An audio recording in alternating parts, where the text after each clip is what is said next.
being a therapist, we often talk about flight and fight, and freeze mode. Oh yes, freeze. Yeah, but it's to be sitting here and having to listen from a different perspective. It's like, oh yeah, the other day when I was talking about, you know, my PhD, and these are all the reasons why, you know, I struggle. It's like, oh yeah, I'm taking that train, it's going that way, that way, that way. You know, when really I should just be like, yeah, you know, I've done this, I'm in it, and this is just the last train. Yes. You know, and I can just, so thank you. Exactly. Oh, great. Yeah, because I'm listening, because I was on the phone, and I'm like, yeah, and my friend was like, no, you're this. I'm like, no. She's like saying, you're on the train. Yes. You're at the station. Keep just take the steps and get on and the you're train. like, no, I'm going to go 15. I'm going to go track 32. Yeah. So that will forever be in my mind as I continue this journey. Very nice. Yeah. Very, very nice. Yeah, we do. We argue for our limitations. No, you don't understand. I can't do that. No, you don't. You know. And our friends will tell us, no, but you're great. And you look, no, you don't understand. You know. The thing about when we argue for our limitations, if we win, we get to keep them. Yeah. Yay! You know. Okay. That was good. Thank you. Thank you for sharing. Thank you. Anything else?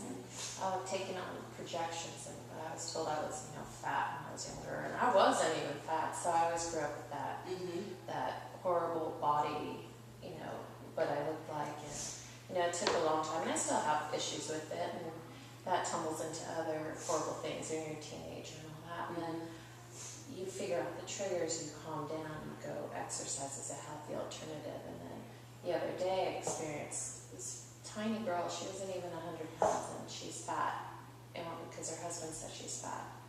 Yes. And it kind of threw me off kilter. And she wants to cut herself and get liposuction. There's nothing to lipo.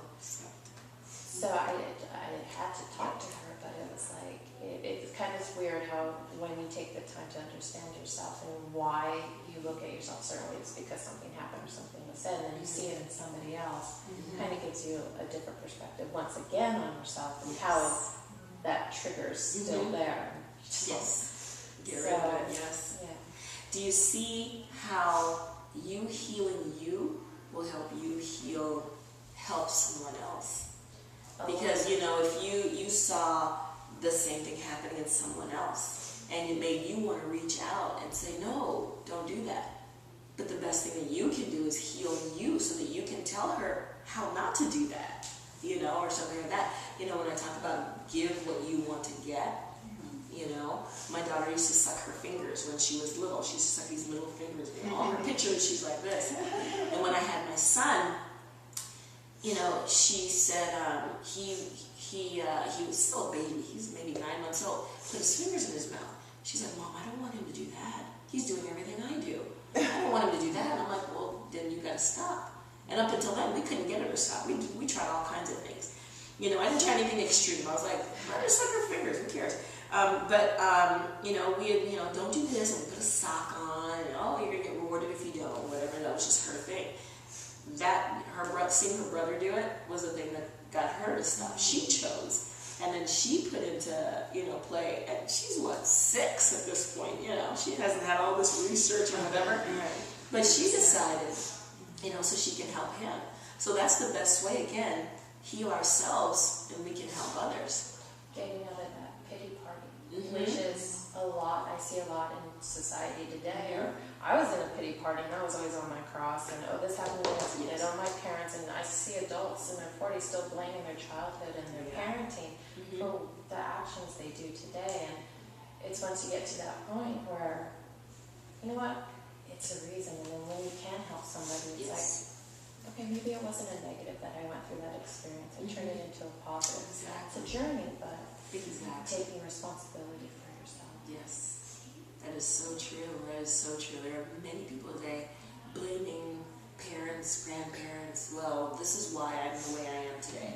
Because she did that. The economy. Yes. I'm angry because the economy, or I lost my position. Yeah. It's happened for millennia. Yeah. And it's not, it's okay, so since you know that, change that. Do something, we're not puppets. Do something different. My brother-in-law my sister's husband was abused as a child, and I'm talking like, I mean, they would, you know, his dad would beat him with like a piece of board or throw a brick at him, or I mean, he couldn't walk sometimes, and he decided he wasn't going to hate. He's like, I'm not going to hate him. He's like, I have a hard time when I see him, so I choose not to see him, but I don't hate him. He has 2 boys, never once laid a hand on his boys. That's what he wanted to do. Never. I mean, my sister is a queen, you know, at her house. He's like, nope, because I saw my dad abuse my mom, because he wasn't the only one. So he decided, I'm not going to do that. How many people do we find in the world that are like, no, this is why I do this, because they did that, and they, you know, and I, you know. And no, it's not easy. I don't want it to seem like I'm coming off light, that I'm like, oh, it's, you know, you can just change. No, but it's you make a decision, and you practice, and you know, keep going, and you're going to stumble, and you're going to fall, and that's okay. So with compassion, pick yourself up and try it again. You don't have to beat yourself up. Just pick yourself up. Treat yourself like you would treat a wonderful friend. You wouldn't say stupid, you know. You would say, you know, sometimes we talk to ourselves, you know, we wouldn't talk to anyone, or we wouldn't let anyone talk to us like that. You know, so pick yourself up and do it again and try it again. I've been doing another, I'm at the end of the Oprah and Deepak meditations. I've been doing That's those. a great one. That's great. Miraculous relationships, and there was something in it that kind of resonated with me, something that I do. Like you, talking about reflections, you know, I'm the first to, oh, your room is really messy, you know, to my husband, or, oh, wow, you really waited to the last minute to do these things, that is so mean. It was like, you know, I shouldn't do that, because I'm doing it too, you know, but you do that, you're the first to point it out to someone else, that it's your worst fault, type thing. So, we tend to see, we see that. What we see a mere reflection of ourselves is what we see. The good that we notice in people really is the good that we have in ourselves. The not so good that we notice in people is the not so good that we either want to hide from ourselves, that we, you know, I'm not like that. We deny it, you know. Notice what you notice in other people, because that's what's happening with you. When you attract a relationship, you attract someone that's just like you. So all the things you don't like about them, what?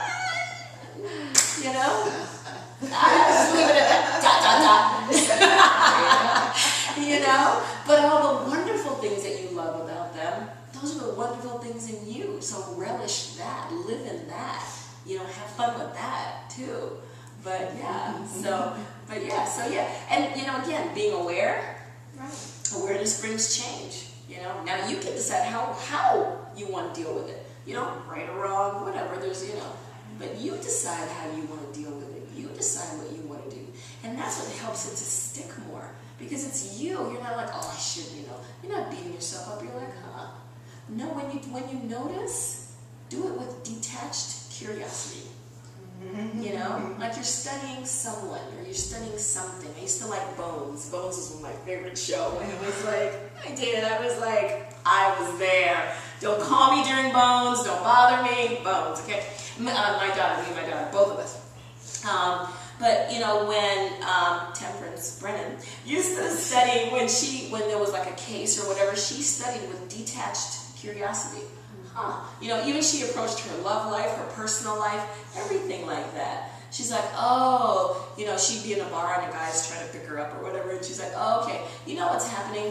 The physiological things in your body. I mean, she was very, you know, even in her, you know, so you know, and then what you're trying to do is give me alcohol because you feel like alcohol is going to deaden the senses, and you know, and she's like approaching it from a very clinical standpoint, and it's hilarious. It's hilarious.